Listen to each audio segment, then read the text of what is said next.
Welcome back, NoDQ Galaxy, to a brand new edition of the NoDQ review number 235. I am Virtue, being joined by this week's elite panel of the NoDQ review, just four of us. I want to get it in and out under an hour. We'll see if the NoDQ Galaxy will let me. Of course, Aaron Rift is here. Robbie Vice has returned. All right, Robbie Vice. And Big G is happy to be here. And he was crying and moaning all day. This is the last time he could be on the show for a while. Let me on, begging and pleading, bumping people like Jeff Meacham off, Walter Cruz off. But here he is.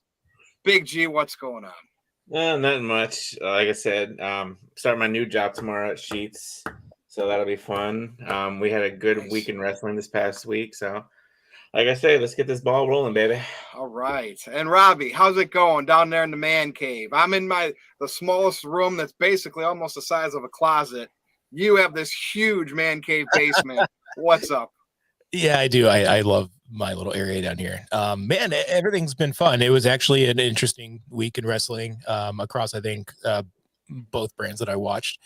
And I'm looking to have a good conversation today, regardless of room size comparisons. I'm interested in what Virtue has to say about certain events that have come out through the draft. And I'm looking forward to a good conversation. As always, good to have you back. Hey, you've been writing some columns too over there on NoDQ, man. I got to get back in the game, but I'm a failure. So Robbie Vice, we brought you over to NoDQ, not just to do videos like this with us whenever you can, but to really just go out there and get the attention. And I like your articles. I did get retweeted by MJF, which was pretty sweet. That's, always fun. But, I took, when I went through some stuff last year, I took some time off work, and I took a couple of, writing classes, and I learned how to use a thesaurus, and then I just vomited out some articles. So, it's cool that some people enjoy it. It's fun to get the feedback and things like that. I'm trying to take it as a more, less of a bias, just more of like a report or something like that than my typical strong and unliked opinions. So it's going well so far. So far, so good. And we'll be back to you shortly. All right, Aaron, what's up? I'm doing good. Looking forward to tonight's discussion. Shout out to good old JM Jeff Meacham and Walter Cruz. They are in the chat room right now. And Mr. Tito, NoDQ columnist, part-time, although he does seem to be motivated as of late to write. He sent in $2. Thank you, Tito. Says, new world heavyweight title equals the bronze medal of WWE. I agree 100% with that. What do you guys think? Virtue, silver medal. What do you think? Silver medal. I mean, I know some people will say Intercontinental is still a little bit better than that with Walter holding it. But we'll see. We'll have to see who they put it on first. See if they can give it some credibility. We'll see. Yeah, time will tell. We'll talk more about that, I'm sure, once we know who the contenders are officially for that title, and as we get closer to the Night of Champions premium level. Right there. I think that new belt kind of buries the entire roster. It's basically saying, you're basically going, hey, look, I like the concept. I kind of like the design, but when you're like, you know what, we're just going to make a new belt because I don't see anyone who can cleanly beat Roman on this roster. If that comes from like the top down, I mean, that just says a lot about the faith they have in the roster right now. And I'm personally just not a big fan of it. I think not only does it take away from whoever gets it, who would have got a much bigger rub from getting it from Roman, I think it kind of takes away from Roman too, because it's kind of like, well, now he doesn't just have all of the belts; he just has the title now. It's kind of like a demotion. Speaking of that, everybody's like, I'm not saying I'm for the title and stuff like that, but everybody's crapping on the title already. Do you guys remember how you felt when the Universal title was introduced? I thought it was pretty good. I mean, I thought it was fine. Okay, so why? Let me ask you this: why you guys? I'm not trying to like start an argument here, but why are you guys crapping on this title when we got the Universal title? I'm not saying you, Robbie, in general, but like everybody on the internet's like crapping on it when the Universal title came out and said, "Oh, well, now the WWE champion is gonna not be, like the main title anymore. Now it's going to be the Universal title." And the same thing when they like the World Heavyweight title. Everybody said the same thing. Here's the deal, right? Throw in another title. I don't care. When they finally pull the plug on Roman's title right now and someone else wins those titles, Roman can take time off, come back, and then win that new title and make it worth something. Right. Like for that's what's going to happen. I'm calling it now. Or I'm just saying, I'm just sick and tired of these people crapping on things, especially on the internet, when we don't know who the champ is going to be. I think it's most likely going to be Seth Rollins, and Seth Rollins has credibility.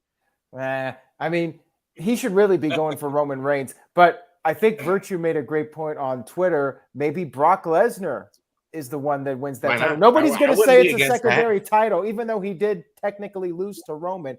If Brock's holding that title, like, he's Brock Lesnar with a world championship. I mean, would it be so bad if Brock wins that title? Cody maybe loses to Brock initially, but has to beat Brock at SummerSlam to become that champion. Fans are going to shit all over that. And then they do wait till WrestleMania next year for Cody to finally beat Roman. I mean, is that so bad? No, all the people that complain this year that Cody's moment, this was his moment. Well, if they pause and do everything, then it'll be that work. What's the saying with his dad? Finish the story. Not finish the story, but hard times and all that stuff. And I don't know. Whatever. And we'll see. With just a quick thing before we move on, I think what they're going to do eventually is, now that they got the world title back on Raw, that Triple H is going to come out with a new WWE Universal Heavyweight title for Roman and get rid of both of the belts. And then just have two. Oh, yeah, let's see what happens. That's not even our first topic yet. Aaron, what's up? Okay, so I have a few super chats and I have an introduction. We do have a first timer arriving late, but he is here in the waiting room. I will get him on here in just a second. I do have a few super chats I wanted to read real quick. Psycho Jet Black sent in $5 and said, seriously, if WWE wanted a full-time world champion, they should have had Cody win the title, but Roman getting to 1,000 days was more important. Do you agree, Virtue? I want Roman to get to that 1,000, which he clearly will get, but I just wish he would have defended it one or two more times. Just even though we know that he was going to probably win, just to have those couple of false finishes, like the SmackDown before, day 999, there's a SmackDown, but why do it on SmackDown? So I don't know. I mean, he's going to get there, but he's going to get there by coasting. And I'm not a So that tells me that he'll probably go way beyond that now. If they don't only care about him getting to 1,000 and he's just going to coast, he's probably going to go way beyond that now. I saw something. I don't know who posted it. It just might be a rumor, but I saw something like they're wanting him to break Hulk Hogan's record now at 14,000 days. So at this point, 14,000 or 100. 1,400, I think. Over 1,400 days. A long time. But you know what? Honestly, I could see him going up to WrestleMania next year. And look, at this point, I almost wanted to tweet this or write an article about this and say he should never lose it. He should retire as a champ, then they hold a tournament. But because that defeats the purpose of putting somebody over, you know what I mean, after a legendary run and trying to make somebody. I still want him to make somebody, and not necessarily somebody new. That would be ideal. But just have even if it is Cody, and then Cody's super over after that for at least a year. You know what I mean? And he can put someone over when he's done with his run. That's what needs to happen here. It's gonna be Solo, man. That's who he's gonna end up putting over. So anyway, Aaron, super chats. Yeah, we do have a few more, and we'll talk more about the new world title in the coming weeks, I'm sure. And Psycho Jet Black sent in $2. He said, "Do you want Cody to win the new world title?" I do not. I want him to go for Roman Reigns. Brock. Yeah. I think we would all agree that it makes sense for Cody to go after Roman still. So but the problem is that Cody's on Raw and Roman's on SmackDown. But we'll talk about that later when we discuss the draft results. Walter Cruz sent in a $2 super chat. Says, "Say yes to NoDQ. Share the video. # stick to my $2. Whoa, it must be the end of the month. Thank you for that. And the This Guy Experience. And you're gonna give $2, you cheap ass Walter. He normally does 5 when he's not on. He's basically the new Big Baller G. He's been sending all the super chats. So thank you, Walter. Big G's married now. He's got to put that money to other things. Priorities. This Guy Experience sent in $2. Said, "Sorry, I'm late, guys. Bad way to get on. Glad to be here." But see, Virtue, he's smart. He knew to send the $2 to make sure everybody's cool and happy, and he's not going to have any heat with us. We love him. So that is the introduction for him. Ladies and gentlemen, please welcome the This Guy Experience to the No DQ panel for the very first time. How's it going, man? Welcome. Oh, man, it's just a lot of nerves. Again, so sorry, guys. Finally, I'm really glad to be here. Sorry, Big G.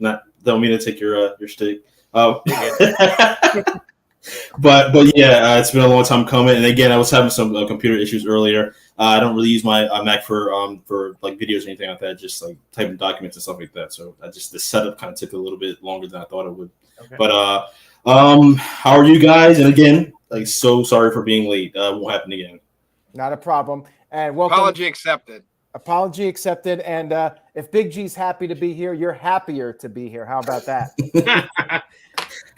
I don't want to step on anybody's toes. Once I'm gone, somebody can steal my gimmick. Well, hopefully you'll stay around for a long time.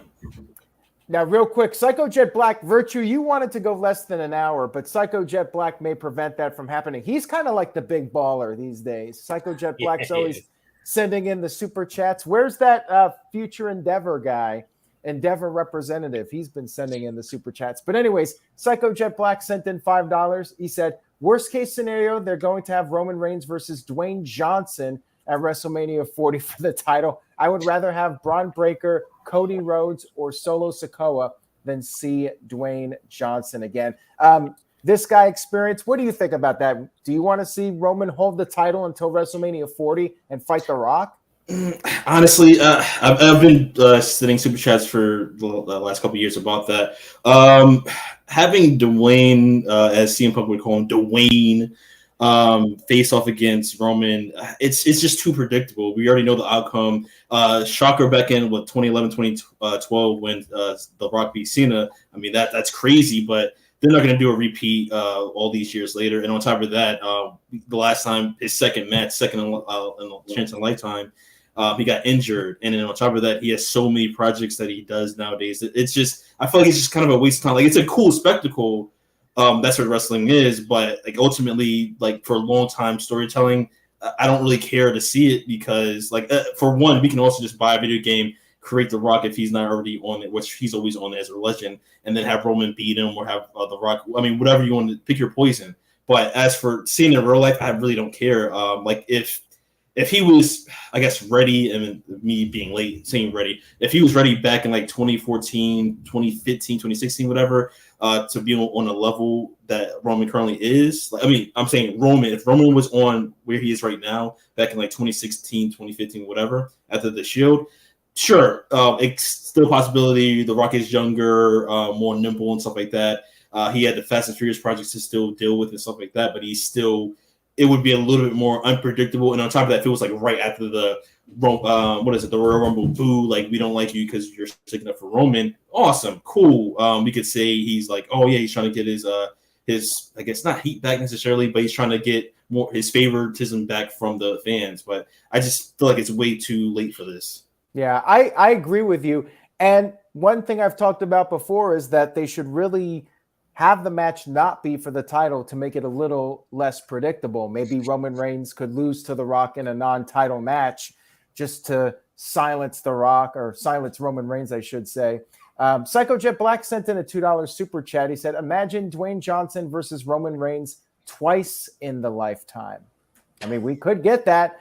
I think that would be too much. I think one match is enough if they even do that. But again, is it too late? I think that's definitely something we can argue about, but that's not one of the main topics. I know Virtue wants to get moving with this. So Virtue, let's go ahead and get started with our first official topic. And if Roman and Rock does happen down the road, everybody that says, oh, I don't care about it now, will be glued to the television, or if they're at that event and they're going to be spamming over it and tweeting about it, and it's going to be the biggest thing in wrestling when it happens. So all right, first topic.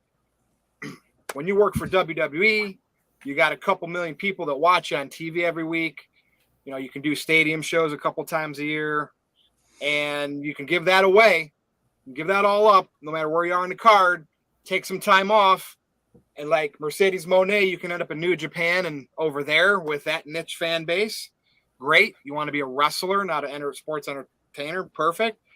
Or you can do one better, and you can be like Trinity Fatu, and you can go to Impact Wrestling, what's left of TNA, and go there and be watched by 125,000 people on TV every week, because the women's division there is hot, and you want to work against the greatest wrestlers in the world.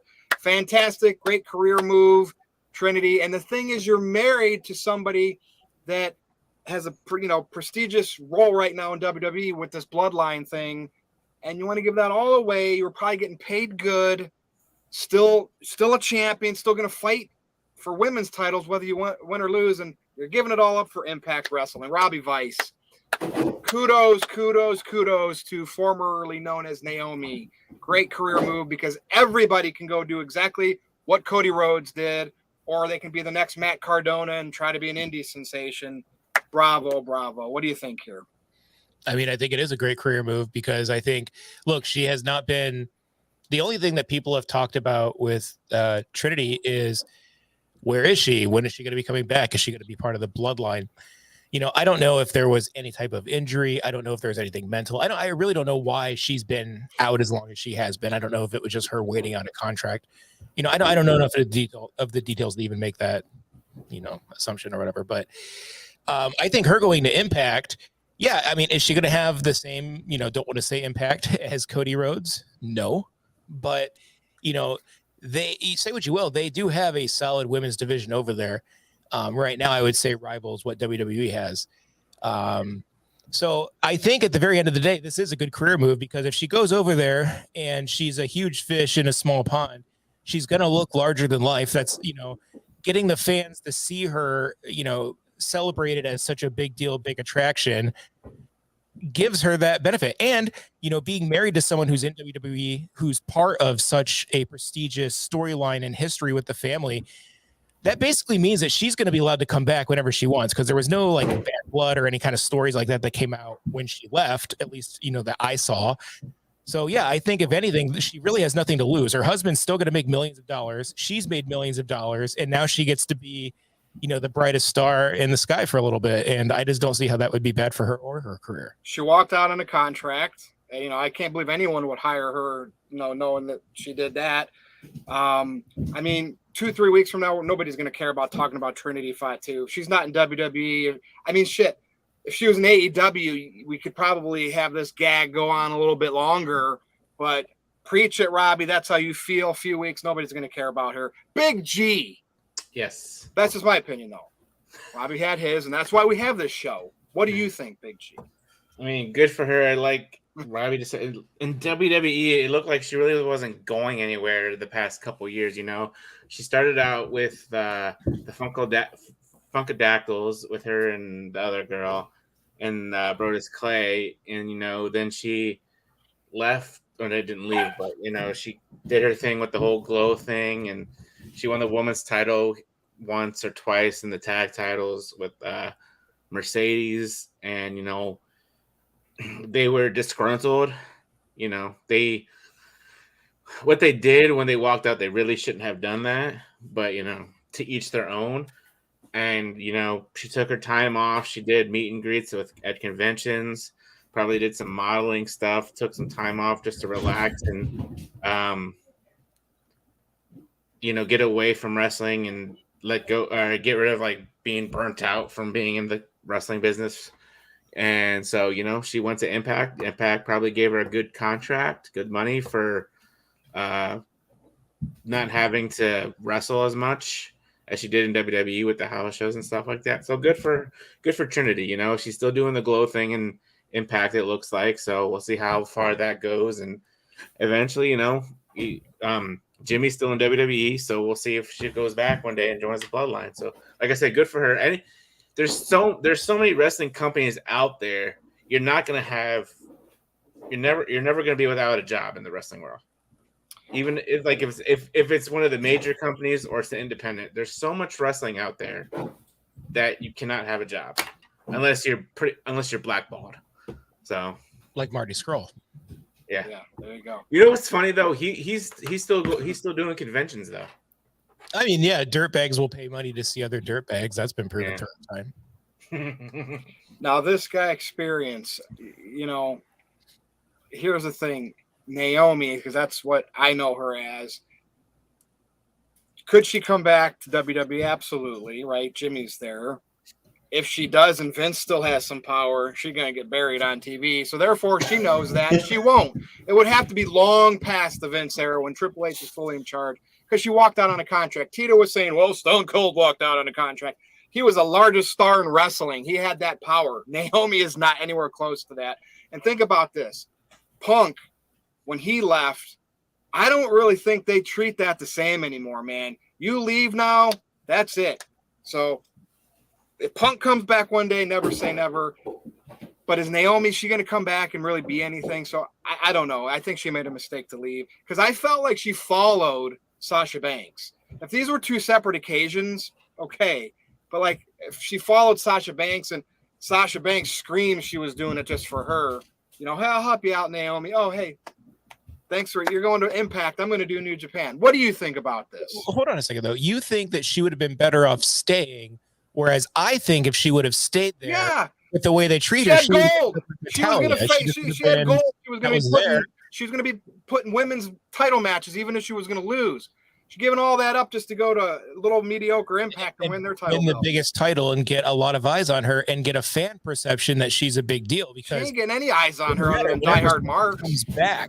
Who's gonna watch her? Diehard Marks now. The mainstream is gone. No, mainstream doesn't watch Impact. Mainstream doesn't watch New Japan. Career suicide for Mercedes Moné, for the Virtue. Let me ask you this.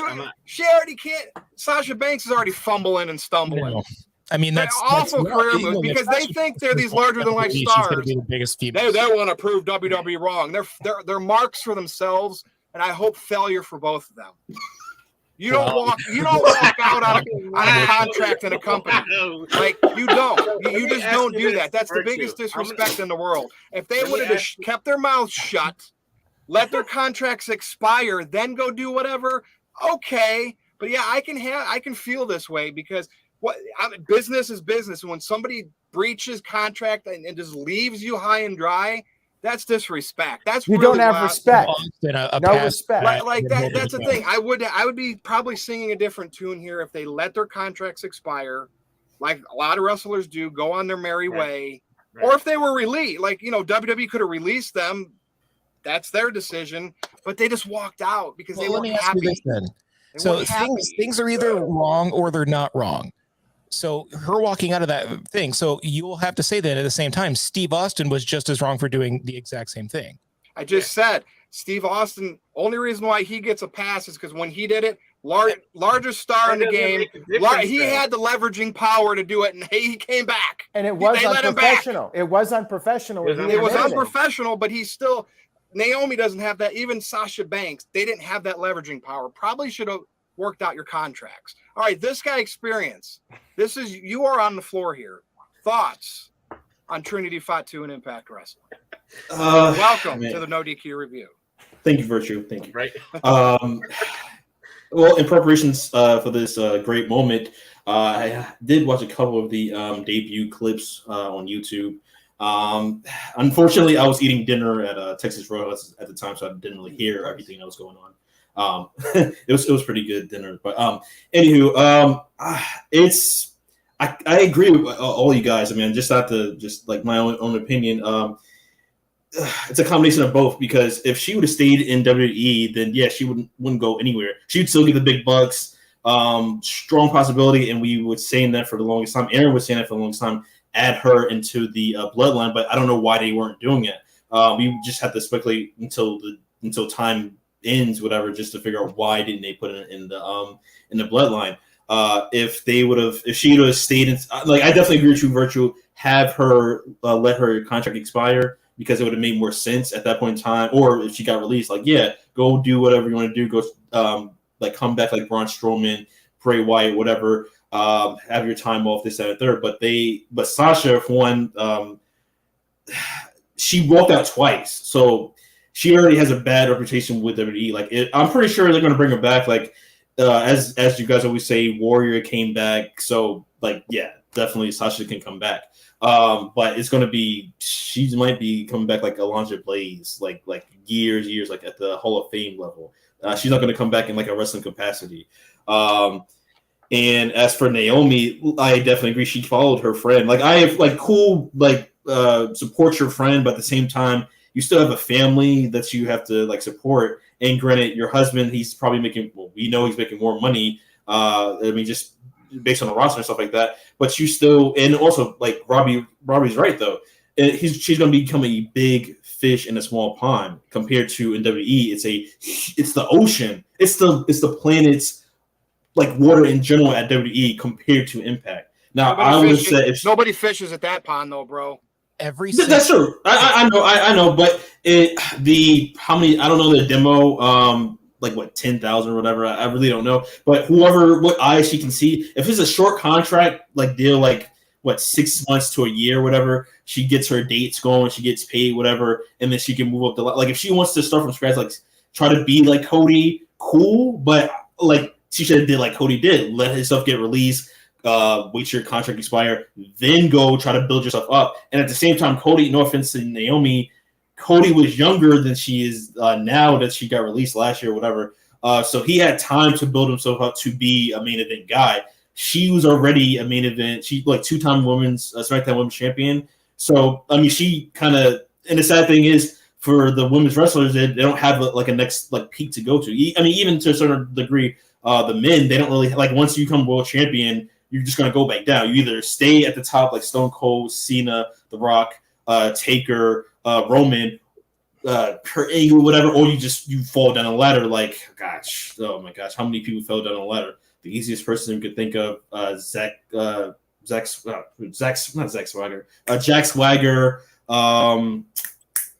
Al Patron, what is it? Alberto,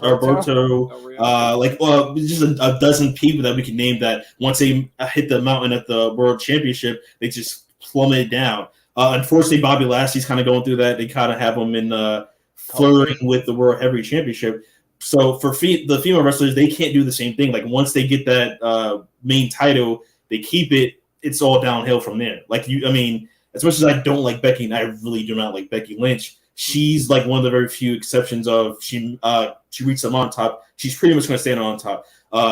Bianca Belair, I hope they keep her the same way. And then Charlotte Flair. Like those are the only like few names that they knew they were going to stay on the mountaintop for the rest of their career. But like Naomi, she reached the mountaintop and she fell. She reached the mountaintop twice and she just fell down. So there's not really much that she can do. She can come back and join the bloodline. She could be like another Rhea Ripley, but just for a different faction. But the fact that they waited all these months and they still didn't pull the trigger on it, I don't think they was going to do it at that point in time.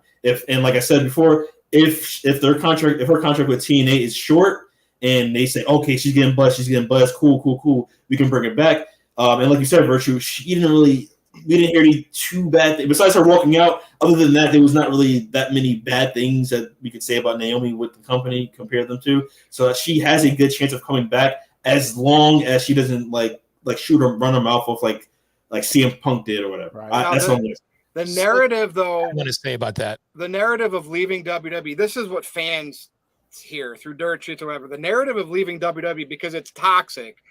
The whole wrestling business is toxic and political. Look at AEW. We're supposed to be the perfect place to work for. Okay. And Impact is smaller. So, yeah, it's probably not going to be as high scale of that type of political environment there for her. So I'm sure she's just passing through.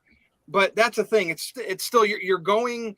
Now, you said a couple times when you were just talking right there, she was at the top. She was at the top of WWE. Naomi had the title. So did Sasha Banks. They were there. It's not like they were those like the Dana Brooks of the world that never got an opportunity. They got opportunities there, and they were in a pretty good spot with the tag titles, trying to make them credible, and they were going to get split up for a pay-per-view allegedly, and both face another champion on the same show and maybe lose. What's wrong with that? Like, and that's why they laughed. I don't know. Allegedly. No one's fishing in that pond, but I bet outside of Roman, I don't think you could name more than maybe two people who weren't the big fish in a small pond that are current, actual names in WWE today. I mean, that list has to be super short. Every single person that's come up besides Roman Reigns, and some of those guys with family ties were the big fish in that pond and they got fished out. And a lot of people have gone and had a lot of success going back, and then returning later. So, I mean, I think if Drew McIntyre can overcome, the 3-man band thing, I think anyone can overcome anything. And Trinity has shown overcoming the Funkadactyls and all some of the stupid stuff that she's done over the years. I think she's got a lot of talent. I think she needs the right gimmick. But, I mean, if she's not going to get a chance to try something new in WWE, why not go out and at least try? Because at the worst case scenario, she's just going to go back and do what she's always done and make whatever money. But at least this way, she gets a chance to try. Fine. Work out your contract, then go try. All right, Aaron, we're almost a half hour into the show, man. We got a couple other topics. Over to you. I'll try to keep it short. We do have a few super chats here from Psycho Jet Black. Of course, he says, who returns to WWE first, Naomi or Johnny Ace? I'm thinking Johnny Ace. What do you guys think? That's a good, Aaron. I might have to say that when all the smoke clears, Vince pulls him back in. I don't know. I just never going to work in that company again. Anyways, I'll try to sum this up relatively quick. I would like to see Naomi Trinity back in WWE with the Bloodline, but I think it's wishful thinking at this point. There's a few questions I have. Why did she not go to Japan with Sasha Banks, Mercedes Moné? That's one question. Why did she not end up in AEW? Tony Khan signs pretty much anybody that used to work for WWE with a few exceptions. Why Impact?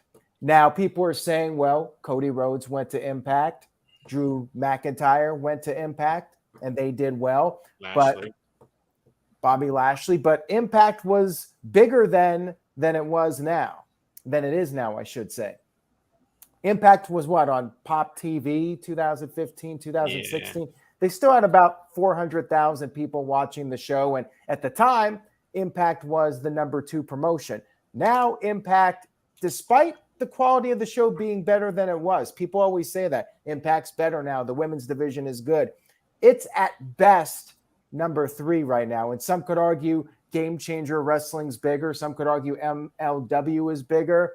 Impact is a glorified independent promotion at this point. It is what it is.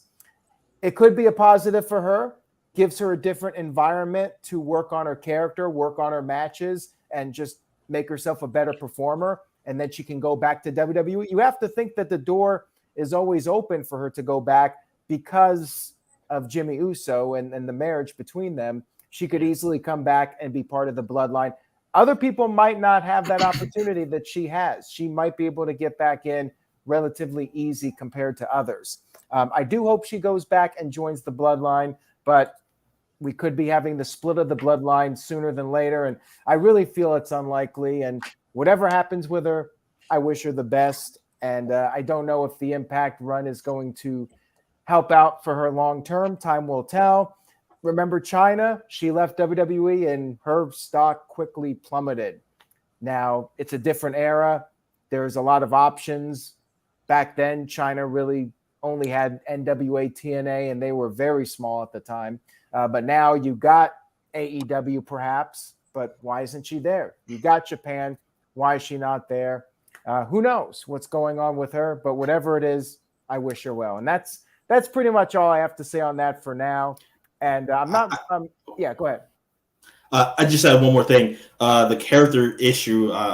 She didn't really change her character compared to WWE.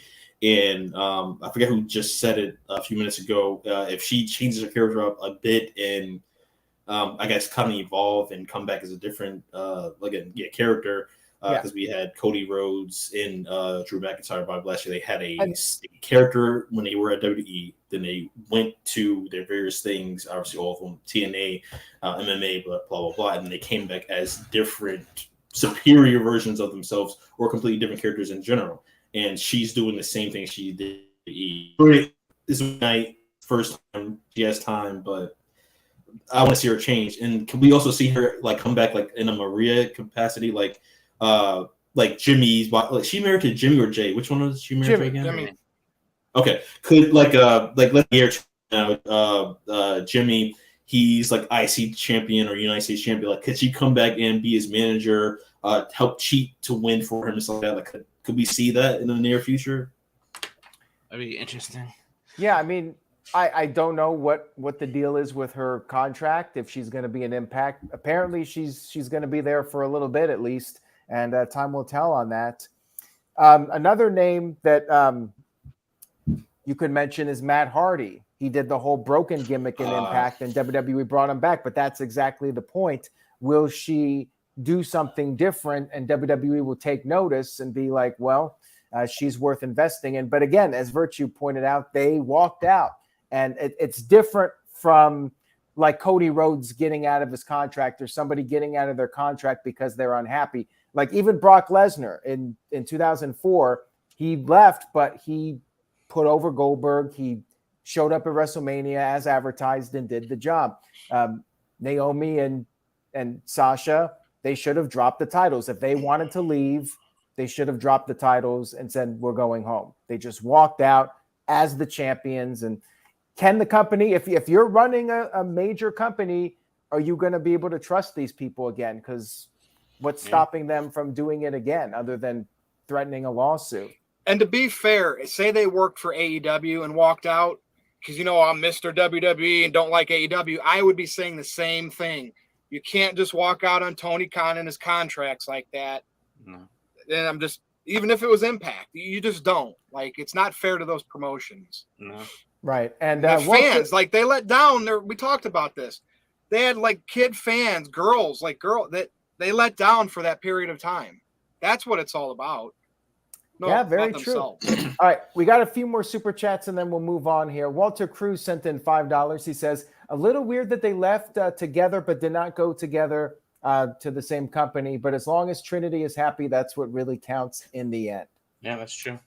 Yeah, I agree with that. And I'm still surprised, but I mean, that's her business. Who knows what's going on behind the scenes with her, if it was her choice, or maybe she tried to get in and maybe she was wanting too much money. I mean, who knows? That's her business. So we'll see if any information comes out. If not, then we'll just have to watch her run and see how it plays out. Now, Psycho Jet Black sent in a $2 super chat and says, at least Naomi is still more over than Von Wagner.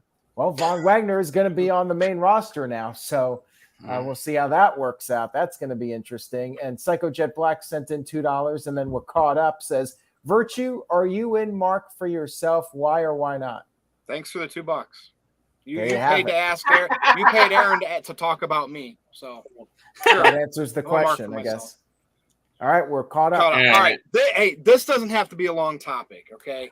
But CM Punk, speaking of Impact Wrestling, speaking of walking out, CM Punk is making his rounds backstage, allegedly, at WWE, at Raw, at Impact, and he's, from as far as we know, he's still under contract for AEW, and rumors suggest he could come back and maybe have a match at Wembley Stadium at All In.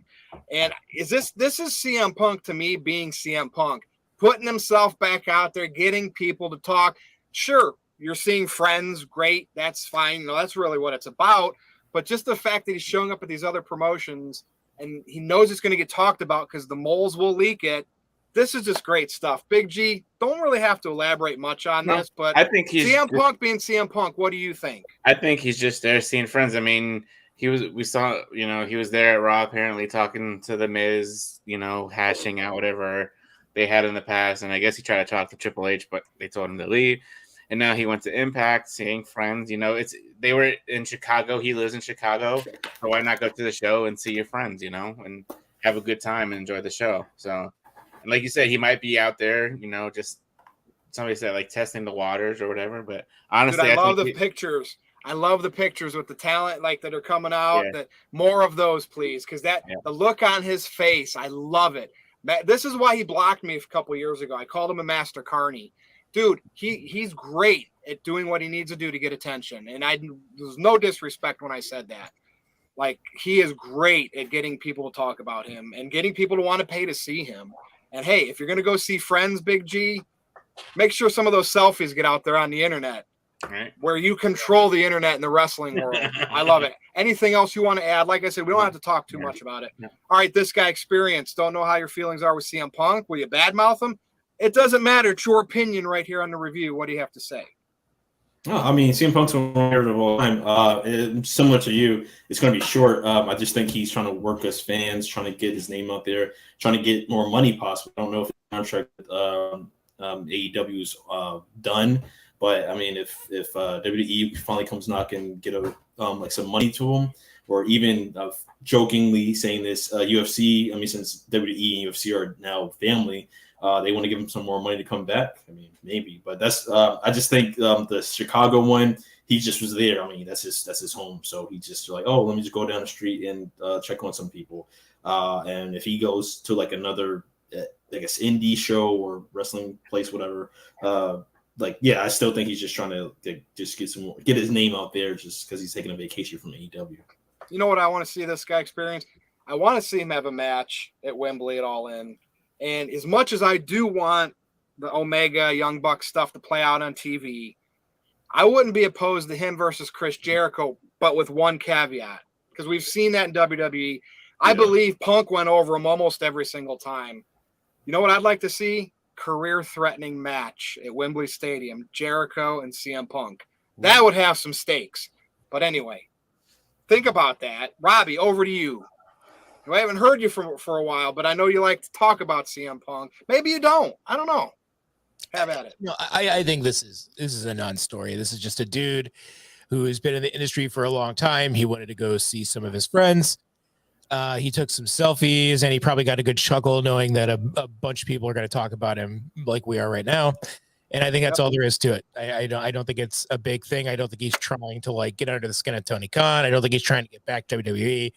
I think he's just a dude that wanted to go see some people, took some pictures with some friends, hung out until they were like, hey, man, it looks bad. You can't be here. And he left. You know what I mean? There wasn't a big deal. And I don't think anything will come of it. I think it's just like a dude that went to a show to see people. Well, I still think it's more than that, to the point that he knew the fans like us were going to talk about it. And with his return imminent, maybe being healthy, that buzzword around the internet, it's better than just staying at home and letting Tony Khan dictate when you're going to be on TV next. But again, very subtly, and I'm sure it was about meeting old pals too. Like, I'm definitely going to say that was his motivation to show up there, because he has the right to do that. It's just, you can meet up with them anywhere, but at a wrestling show, maybe it's convenient. But Aaron, anything from the chat? I agree with Robbie. I think that this is a non-story that got blown way out of proportion. I mean, come on now. People go to events from other companies all the time. This has been going on for decades. Now, the timing of it could be CM Punk is ding, ding, ding, ding, ding, ding, ding. He's just trying to get attention. He's trying to get his name in the headlines. He knows what he's doing. He's pulling the strings, and he's getting people talking about him. It's working great. I think he's brilliant. If this was done intentionally just to get people talking, I think it's a tremendous move. Regardless, is he trying to get fired? No, Tony Khan's not going to fire him. CM Punk can basically do what he wants. I mean, he got in a backstage altercation, and Tony Khan did not fire him. Tony Khan is bringing him back for this new television show and essentially splitting the roster for CM Punk. The guy's not going to get fired. So he's doing it to build up hype for himself because he's a businessman. He's a professional. Well, not always a professional, but he's knowing what to do to make money. That's the bottom line. Master Carney. Well, let me not much else to say about it. Aaron, I don't know if this happened. You would know better than I would. Back in the 90s, there was that picture that came out of like the Click and I think a bunch of WCW guys, they were all posing together after a show. Yeah. And that happened frequently back in the day. But like, could you imagine if something like that would have happened today with like just mass amounts of rosters hanging out together, taking pictures? Because I think that got leaked out, but I know the internet was like, there was like 18 of us on there back then. Oh, so. It definitely happened during the Attitude Era. Aaron, the late put 90s. That City by the Bays post up there, right, with the... Yeah, thank you. Let me explain something to you real quick here, City by the Bay, who usually I think is one of those guys that agrees with me a lot. What the hell? I get it. CM Punk left WWE. I don't know if he's a WWE guy, City by the Bay. I wasn't all too pleased early on with his AEW debut. He blocked me on Twitter, but it's CM Punk. He's broken NoDQ.com once or twice, right? He's done business in WWE with the top names, right? Not everybody gets to work with Cena, Rock, Undertaker, Brock. He's done that. And even in AEW, you can say it was a letdown, but I mean, I think it was going pretty good up until he got hurt. Might have been slow rolling a little bit, but wherever CM Punk goes, something changes. Even if the TV ratings go up a little bit for a company that can barely hit 1 million, if they can get their first $1 million gates at live events, Punk does that stuff. So why would I not talk about him? He's a wrestling attraction still for the last decade. Okay, Aaron.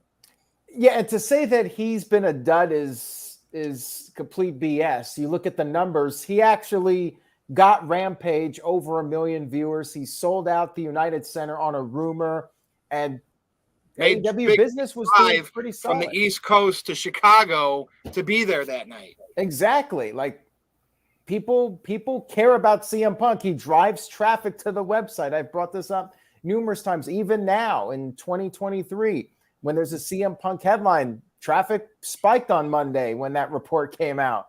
CM Punk gets people talking. Regardless of what you think about him, you might think he's an a-hole, and that's a fair argument, I think, with some of his actions. But CM Punk knows how to play the game. And I'm intrigued about him coming back, and I want to see CM Punk versus Kenny Omega. I don't know if we're getting it, but that's what I would like to see. Now, we do have a few super chats, and then we'll move on to the main event. The This Guy Experience sent in $2 just to say, sorry, guys, I speak a lot when highly invested. Not a problem. I would have cut you off, man. You're doing okay. Yeah, we definitely encourage our guests to speak their minds and say what they want. And it's just, we got to make sure we don't have This Guy Experience, Walter Cruz, and Jeff on the same panel, or even two. Because if we do that, then we're talking about an hour and a half minimum of being on the NoDQ review live. And we want to try to keep it under an hour, but obviously that's not happening this week. And Psycho Jet Black sent in a $2 super chat, says, at least CM Punk wasn't banned from WWE, unlike Enzo. Ouch. Virtue, you have a comment about that? You're an Enzo guy? No. I mean, I still wish business could have worked out with Enzo to at least be like a manager. I don't know. It is what it is. Yeah, I miss Enzo. I still do. And still holding out hope, just like Naomi in the Bloodline. I'm holding out hope that Enzo will Did he just get fired from MLW too? Or parted ways. They cut ties, whatever you want to call it. Well, dude, he was supposed to be in one of their main events, so I don't know. Like, I mean, I will say this: Enzo being there was not enough to make me watch MLW. Same. Psycho Jet Black sent in a $2 super chat. He's got to be working for the big league, because they know how to market him and present him in a way that gets me interested in watching what he's doing. Yeah. He needs a little bit of direction, as I think most wrestlers do. When they're off in the independents, like, they can be entertaining, but when they have the marketing sheen behind them, that's when they can reach their full potential, as far as I'm concerned. Anyways, Psycho Jet Black sent in $2 and said, imagine CM Punk, Miro, and Andrade forming a new group. I hope Miro comes back. Get him back for this new show. And you know what? This Orange Cassidy push, it's fine that they're making that title important and giving Orange Cassidy some wins, but this should have been Miro's push. Miro should have been TNT champion, dominating people, successfully defending his title week after week after week, and make him an absolute beast. Orange Cassidy's great and always entertaining, but, him beating all these guys, it's a little hard to believe. He's more of an underdog. The push that they have given Orange Cassidy with this international title should have been Miro's run. Miro's run was very disappointing, in my opinion. Sorry to cut you off. But I agree. But at the same time, AEW really needs to build their own homegrown talent. True.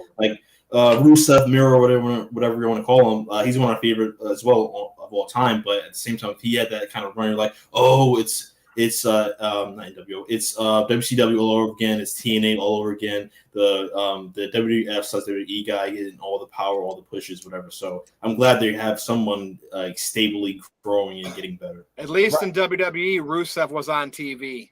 Yeah, very true. Okay, replace Miro with Wardlow. Wardlow should have been in this spot, having a dominant run as TNT champion, mowing through people week after week after week. Instead, they had him lose the title right away, gain it back, lose it again. hot potato it. He's not on TV for a while. He's back. It's been very inconsistent. With Orange Cassidy, they've put him on TV. He's on Dynamite pretty much every week defending that title. How hard would have that been to do that with Wardlow? Just one. I'll see him Wednesday. Well, tell him I said that they're dropping the ball with him. He should be on TV every week, kicking ass and taking names. That's coming from me. You can tell him I said that. All right, we're ready for the main event now. Okay. We can talk about, we're about halfway through the WWE Draft. Obviously, Raw is going to happen Monday night to finish it up. All I care about, number one, Roman Reigns went. Of course, it was a package deal with Solo, the Enforcer, and Paul Heyman. So all of them got grouped together to SmackDown for the number one pick. And Cody was number two, right? And I feel like that's exactly how it should have been. Although it raises some questions now. Is Cody going to go for that new title? He should still be going for Roman's title. So we're going to go around the horn here. Thoughts on that? Anything else? Predictions? That might happen last minute Monday night. Is anybody coming back? But this guy experience, I'm going to come to you. I actually had some people tell me they thought Cody was going to go number one. And I said, they're not going to spend all this money on Roman Reigns to not have him go number one at the draft. So that made sense. They're having the drama with the Usos right now. Cody, what do you think so far with this draft? Of course, I had to make this the main event because Roman was a number one pick.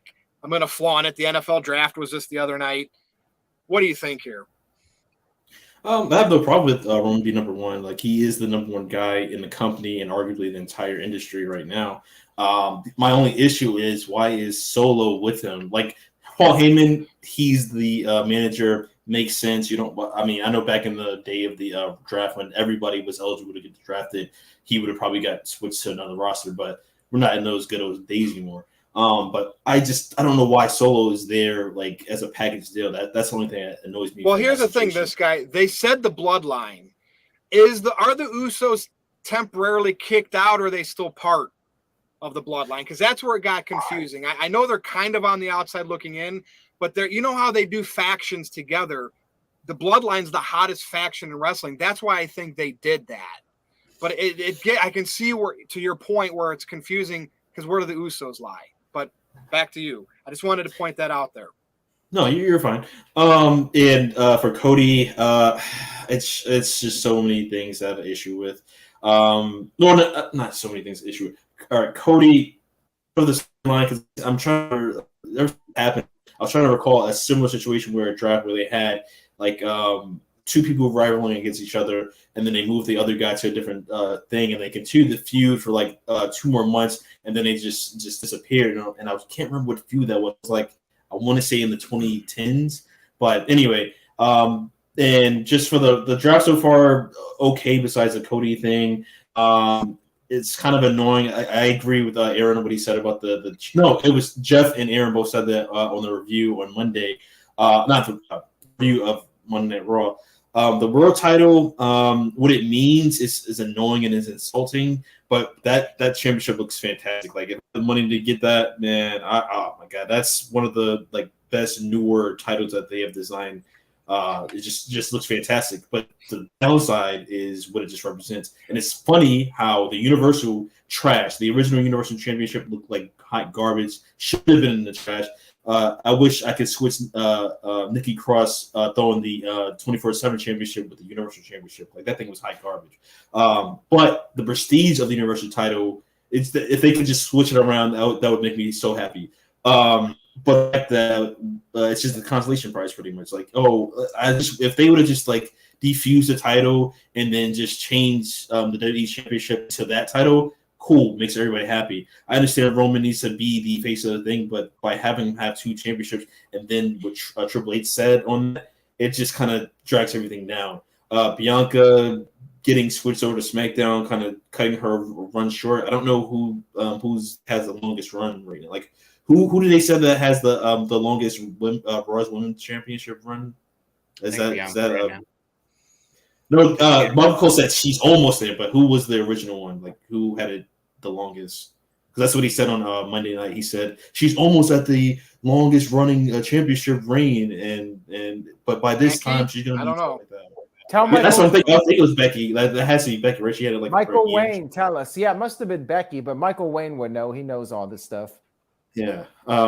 or Great Cherry. But anyway, but yeah, like, and again, I don't like Becky necessarily, but I mean, she needs new scenery. Bianca kind of getting screwed over a championship. Hopefully, we don't get a replay of what was it, 2021, with the throwing the title nonsense, whatever, with Bianca and Rhea Ripley.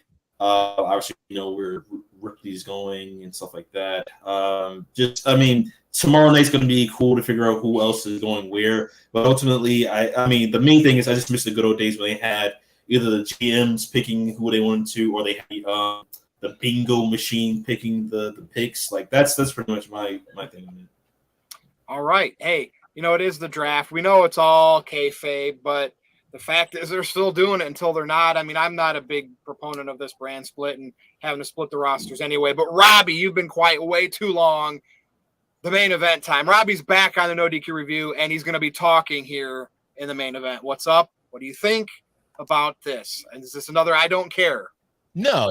Oh. I mean, I think this is going to lead to some big things. Obviously Roman Reigns is going to go number one because he is the biggest and most accomplished champion currently in professional wrestling. Cody Rhodes, number two, because I think Cody Rhodes is probably in the top three in the entire world right now with what he's done and the story that he's able to tell. Now, should Cody Rhodes win this new beautiful title? No, I don't think so. I don't think so at all. I think you saw a tweet saying that they're like basically card subject to change. I think WWE said like you may see switches or something like that. I think what's going to end up happening with that whole situation is maybe even Roman is going to have a match at some pay-per-view coming up. I think Cody's going to interfere and just lay Roman out or beat the shit out of him and make it personal. And he's going to get moved over or something to that effect. And they're going to have like a big blood feud match. And the fact that, Cody is switching brands and going against because he's so consumed with winning that belt, I think that kind of makes up for everything at WrestleMania. It builds the story. And I think that leads to something that I would think would be a great conclusion. So far, I think everything's going like I think it should. And outside of Roman and Cody with the draft, I don't care. I'll say that right now because the undercards and things like that, I'm a casual fan these days. It's just not a lot there has gotten my attention, but my eyes are very much, at least in WWE, glued to what happens between Roman and Cody, and I still think they end up going head to head. I do agree with this comment from Dylan. Maybe Seth Rollins would work because technically Roman Reigns did not beat him. Seth Rollins has a win over Roman Reigns from the Royal Rumble. So if Rollins wins the title, that's a guy that Roman Reigns never actually successfully defended the title against. So I guess Rollins would work. Rollins or Brock Lesnar, but not Cody. Anyways, go ahead. Robbie, I know you're usually one that catches clips online or YouTube, so you don't have to waste time watching all these shows. Do you catch Raw at all while it's on Monday night or SmackDown? And if so, which one do you watch more, or neither? Nah, I don't. I really don't watch live wrestling anymore, man. I don't have 2 hours to devote to that. Typically I'll watch. So typically what my schedule would look like is, I will watch I'll usually watch like the first 10 minutes of Raw and then the last 10 minutes of Raw live. I watch the same thing with SmackDown. Honestly, every wrestling show that's on live, I usually see how it starts out and then I check it in, right before it ends. Yep. I find myself, honestly, recently, I probably watch Dynamite and SmackDown more than anything else. And Raw, I really just have Raw. I mean, this last week was decent, but Raw's been fairly forgettable a lot of weeks. Like it's not been horrible, but it's just not been something that I'm going to invest more time into. Fair enough. I love the clip route too, but I kind of do what you do. If you're good, catch me at the beginning, keep me interested, or at least let me come back at the end. Yeah, and I'll check in in the middle of the show or something, or because we should all be keeping our eyes glued to the Twitter account at NoDQ.com. Anytime he posts a clip of something that pops up there, if it's something that's going to catch my attention, I'll actually go and rewind a little bit and watch a segment, and that draws me in too. So but I would say definitely Dynamite and SmackDown have been the most of my wrestling consumption. Gotcha. I would say in recent months. All right, thanks, Robbie. All right, Big G, this is your last main event for a while. Make it worth it. Yep. So obviously, I knew that Roman Reigns was going to be picked number one. Like I said, he's been the Universal Champion for close to 1,000 days now. He's their main attraction star on both shows whenever he decides to show up. And obviously, Cody Rhodes is number two. He's their number one Roman Reigns is their number one heel in the company, and Cody Rhodes is their number one babyface in the company. And I can see eventually, it happens in any other draft in the world in sports, So I'm sure they're going to run SmackDown. We'll do some kind of trade later down the road with Cody eventually going to SmackDown to continue the feud with Roman Reigns, like Robbie brought up with the whole, showing up and attacking Roman Reigns and stuff like that to make that happen. And then on the Raw side, Rollins is I think Rollins is the obvious choice for the World Heavyweight title coming up here soon. The other draft picks, I mean, they were okay. It was cool to see the OC and AJ Styles on SmackDown. That was awesome. Yeah, I'm happy about that myself. For AJ. It's funny. They have almost an MVP as a free agent, so he can show up, and Dolph Ziggler can show up on any show. Mustafa Ali can show up on any show. They can show up on any show and lose. And somebody else can show up on any show. That I thought was like funny. Oh, Von Wagner, out of all people. But I don't even know who that is. So some guy you don't want to know. You don't want to know. He's some guy from NXT. Apparently, he's a second generation superstar. So who's his parent? I don't know. I saw it the other day. I'll throw Beverly it in the brother. Huh? I think Bo. One of the Beverly brothers. I think. No, I don't know. But yeah, I mean, the draft is what it is. We all, like Virtue even said earlier, it's all kayfabe. They know what brand they're going to beforehand, and I'm sick and tired of like this whole switching titles thing with the Raw Women's and SmackDown's titles. We just drop the Raw and SmackDown titles. Just say I don't know, just the SmackDown title or just the women's title. You have two women's titles, and it's cool. We're seeing Gunther and Imperium on Raw now, so that'll be some fresh feuds with that. Hopefully, we'll get Gunther versus Brock Lesnar down the road because I'm sure Lesnar's going to stay on Raw. Don't we kind of expect Theory to be on SmackDown now? Yeah, Theory's going to be on SmackDown. It's now. like obvious. I kind of want to see the Judgment Day on SmackDown, obviously, because SmackDown Rhea's on the SmackDown Women's Champion, so she's going to have to be or whatever. I don't know. It's all confusing. We got Raw tomorrow. We'll see how that goes with 3 hours. Like blown away in the wind, like one of those things in front of the stores. We'll see how it goes. The Bailey thing. The Bailey buddies. The Bailey buzz. But yeah, we'll see how it goes, and it'll be interesting. So all right. Okay, Aaron. All right, we have a super chat here. I'll read that off real quick. Mike Hunt sent in a $5 super chat. Says, what's the ceiling for Gunther now that he's on Raw? World Heavyweight Champion or feud with Brock Lesnar? I think he'll continue. Yeah, I think he'll continue to have his run, and he can certainly face some fresh opponents on Monday Night Raw. Although Bobby Lashley's on SmackDown now, which is interesting. And Virtue, we talked about this a little bit. I think there were a few positives from the draft. I like that Bobby Lashley will be on the same brand as Roman Reigns and AJ Styles as Roman Reigns. Gives Roman some fresh opponents. Hopefully they'll actually have matches before SummerSlam and it won't be dragged out over the course of a year. I think Gunther's going to break Honky Tonk Man's record. That's a comment that Matthew made here. I do see him doing that. And yeah, we could see Brock Lesnar versus Gunther maybe for SummerSlam. I would like to see that. And Psycho Jet Black sent in a $2 super chat, said, who's more over, Beverly Brothers or Retribution? No, definitely Beverly Brothers. They had the genius with them. So that alone made them better than Retribution. Let's be real here. And the Game is on 100 sent in a $2 super chat. Thank you for that. Says, my hunch is Cody Rhodes gets Money in the Bank and cashes in on Roman Reigns at SummerSlam. That's what I would like to see happen. That would at least make sense. And that's why right now I'm not going to be overly positive or overly negative about the draft results because we still have Raw for the follow-up with the remaining results.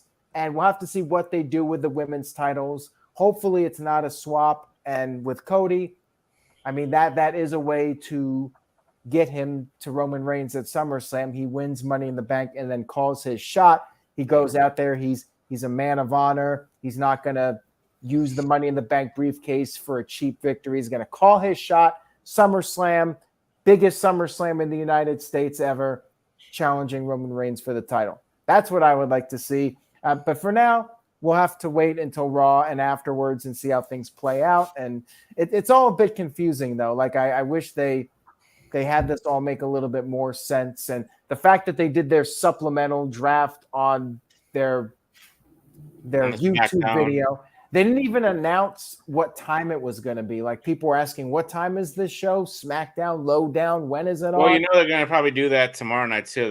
They'll draft everybody who they want drafted, and then on Raw Talk, or the next day on Twitter or something like that, they'll post the other people, the other free agents that didn't get drafted and stuff like that. So yeah, and I think that I would like to see general managers back, some kind of authority figure. Like, who are these people behind the closed doors with Raw and SmackDown? Like, who's running the shows and making the decisions? Adam Pearce, he's the official for both shows. They don't want to. I think they dropped the whole general manager. Quick thing, they just dropped the whole general manager thing, and they just made Adam Pearce the WWE official. Yeah, I mean, they could have done more with this. Yeah. To have it make a bit more sense. And I don't think it would have taken a lot of effort. I feel like it was all thrown together a little bit. And again, I'll wait and see what happens and just hope for the best with this. I mean, so far it's fine. I mean, I'm looking forward to the potential matches with Roman Reigns, the potential matches with Gunther, and we might even see Gunther versus Cody at some point. There's a lot of new possibilities. And at the end of the day, that's the main goal of the draft, is to give us some fresh matchups and feuds. And so far, it looks like we'll be getting some new matchups. So that's a positive. We'll go with that for now. Reigns and AJ Styles. There you go. Yep. Yep. And on that note, we're caught up. It gives Reigns the opportunity to get a couple more notches on his belt on this reign. So we'll see. Did you have something else there? Yeah, the thing that always frustrates me about the draft in any of these, specialty episodes, we have Raw at 3 hours, right, and SmackDown 2 hours. So, and it's this whole bunch of WWE hours that they need to fill. I don't understand why they have these supplemental drafts if you have 3 full hours of Raw that you had to fill. Why do the they do 3 or 4 rounds and then the rest of it's just on Twitter, sometimes YouTube, whatever. Like, you could just have a full hour, maybe hour and a half dedicated to the draft itself, making some, again, just like you said earlier, Virtue, we know it's kayfabe. In universe, they should feel like bigger deals. They're called superstars for a reason. But yet, when you just drop these people, and you, who said almost is also he's supplemental as well. Were those people in that supplemental though in that pool of SmackDown stars that were, or SmackDown and Raw stars on SmackDown that was able to be drafted? You know how they split them into the group that can only be drafted during Raw? Think about this. Raw is 3 hours. That draft hasn't come up yet. SmackDown was 2, so maybe they had to do this supplemental one for SmackDown because they didn't have that 3rd hour, whereas Raw, they can get everything on because they got 3 hours. Well, you'll have to see tomorrow night what they do. I agree with you, but I doubt they're going to do it. They've for years, since Raw been 3 hours, they literally squandered these specialty episodes and wasted them on just nonsense. Either stupid segments that doesn't go anywhere, starting a long match that ends just in a DQ or unfinished. It's just so much nonsense when we have these specialty episodes, old school Raws. You have 40 years of material that you can use for Raw itself, only Raw itself.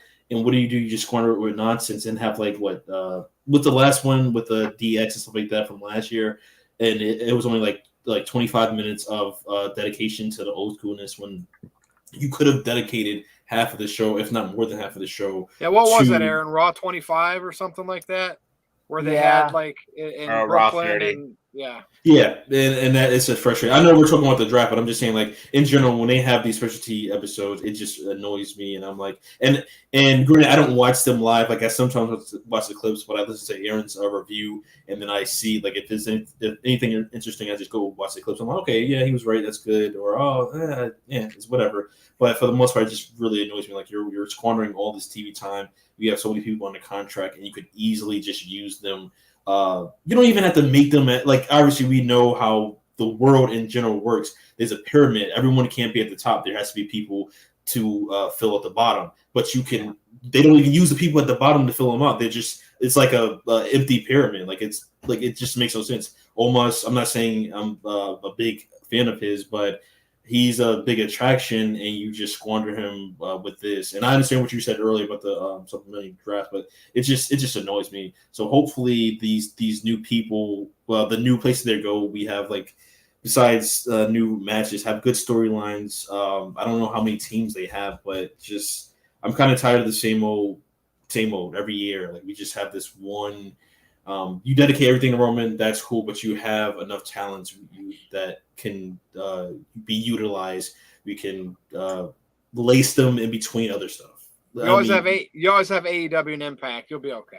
All right, Aaron. Any super chats? Anything else? Anything else we got to put on here? Super chats. Yeah, Psycho Jet Black sent in $2 and said your favorite Beverly Brothers matches and moments. Don't know who they are next. Can't remember. I remember them, but I can't remember many of their matches. Yeah, I really don't either. Like, I think they had a match at SummerSlam 92, but I do not remember the opponents if they did. So I was born that year, so I didn't see it. Well, that's that. Sorry, guys, before your time. I just remember liking the Genius with them. That's pretty much all I remember about them. They had the Genius out there. And Ryan Dempsey sent in a $1 super chat. Thank you for that, Ryan. And he agrees with the This Guy experience. So there you go. And Psycho Jet Black sent in $2. Thank you. Says the new Beverly Brothers will be Von Wagner and Baron Corbin. They need to turn Corbin face. Yeah, that after the reaction in France. Holy crap. Yeah, like let him be the lone wolf again. Have him go out there and just be an ass kicker. Stop with the stupid heel gimmick. And change it up with him. Like, why not? Didn't they say like they were gonna like renew some of these pushes, and then if they didn't do good, they're just gonna stop with them or something like that? I mean, they do that all the time. But I say go for it. Turn him face. Let him go out there and just be an ass kicker. And I think people might actually get into him. Shocker, right? I like TGI Fridays Corbin. So yeah, well, I liked bum ass Corbin. That should have been the babyface turn. Like when he hit rock bottom and kind of realized that he needed to change his ways, and he could have rebounded from that. And they could still do that now.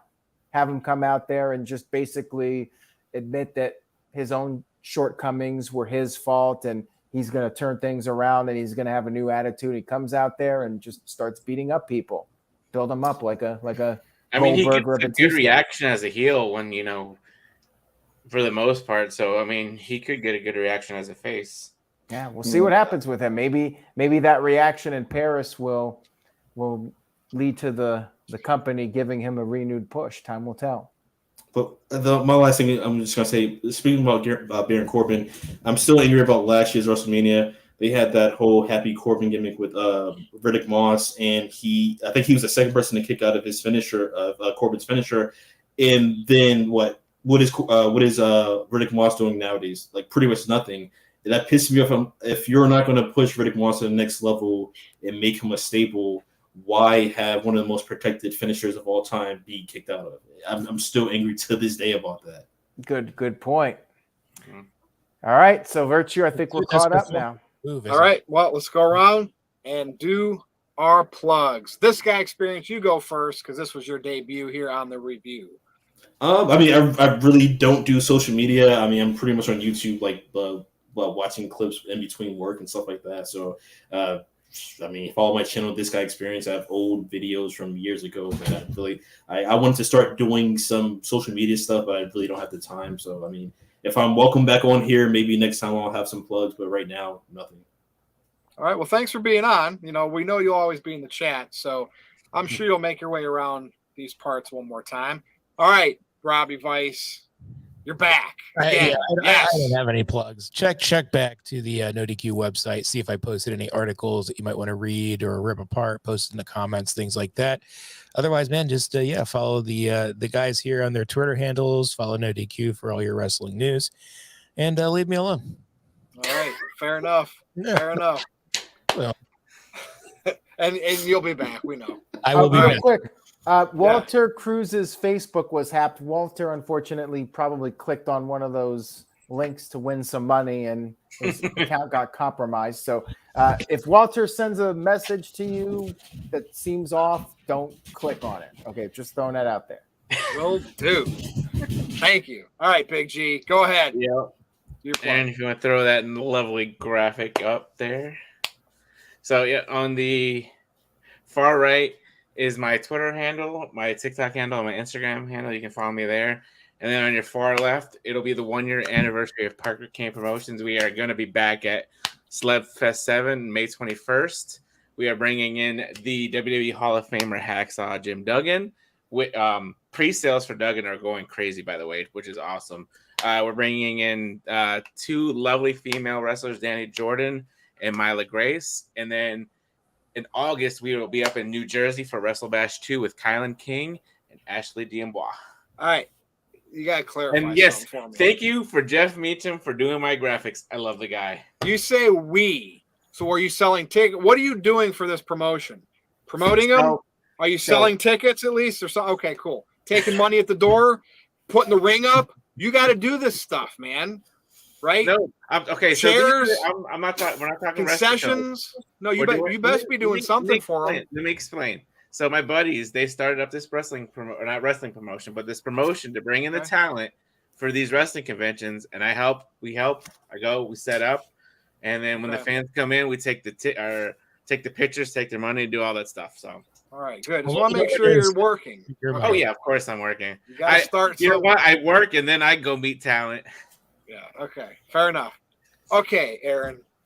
And since Big G might not be on for a while, he's got work commitments. I have to throw up the picture one last time. A guy that he might meet one day, and hopefully he does. And dude, isn't Jeff Jarrett like red hot right now in AEW? Yeah. Who knows? We might see him in a World Tag Title. That is a classic moment in wrestling history when Big G witnessed the AEW debut of Jeff Jarrett. And one day they may meet and take a picture together. I'm looking forward to that. If it does happen, hopefully it does. And Psycho Jet Black sent in a $2 super chat, wants to know, when are you going to bring in Jeff Jarrett to your event? My buddy is in the works with talking with Jeff Jarrett right now for a show in September up in Pennsylvania. Is it true that Jeff Jarrett has a restraining order against you, Big G? Not yet. I wouldn't see why not. It's coming. It's coming. All right, so that's all I got. NoDQ.com will keep you updated. Thanks for being on, Robbie. Glad to have you back on. And this guy experience, you did great. We'll definitely look into having you on again, maybe on a predictions video as well. Since Big G is going to be gone, that definitely opens up a spot for future appearances. And hopefully Walter Cruz will be back. He gets his Facebook situation sorted out. Walter, don't click on those links next time, and don't use password as your password. That way you don't get hacked. Just a friendly service reminder to everybody out there, a little advisory about making sure your content and your accounts are secure. Anyways, that's it. Virtue, let's go ahead and wrap it up. And speaking of Jeff Meacham and graphics, let me throw up Jeff's graphic that he made for Virtue. There you go. Virtue, go ahead. Be sure to follow me on Twitter if you dare at NoDQ_Virtue. Go check out the merch at NoDQ.com/merch and check out all the shirts. I think Robbie Vice even has a shirt over there as well. So go check that out. Many years ago, I do. Yeah, but they're all on there. It doesn't have to just be a boring, plain old NoDQ shirt. Get one of the personality shirts. And that's all I got. This has been the NoDQ review number 235. I am your moderator, Virtue. And of course, thanks to Aaron Rift, as always, Big G, Robbie Vice, and this guy, Experience. Catch us next time, NoDQ Galaxy. But until then, good night.